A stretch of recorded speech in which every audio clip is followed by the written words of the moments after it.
करेंगे हम। उनके पास सर्टिफिकेट्स हैं। चलो बेटा।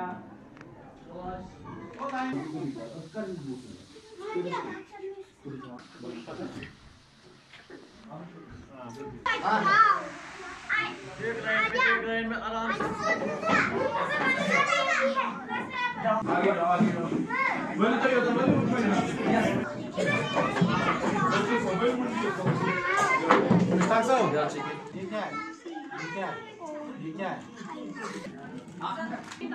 मतलब क्या हुआ? How many stars? E for? What is this?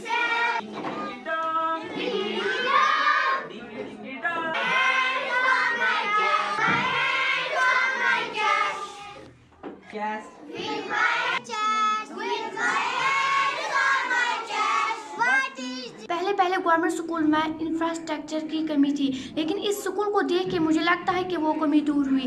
I am really happy to see myself as a student of government middle school new colony गागज को एक क्वालिटी एजुकेशन दें गवर्नमेंट की तरफ से। गवर्नमेंट एक फैसिलिटी देना चाहती है जिसमें जो poor section of the society है या parents who can not afford paying lots of admission fee in the private schools and fee in the private schools, हम उससे अच्छा एक एजुकेशन, क्वालिटी एजुकेशन गवर्नमेंट स्कूलों में ही देना चाहते हैं कम्युनिटी को, ताकि गवर्नमेंट कम्युनिटी वालों को इसका फ़ायदा भी हो जाए और बच्चे इस क्वालिटी एजुकेशन के ज़रिए अपना एक मुस्तकबिल बेहतर कल की तरफ बढ़ा पाए।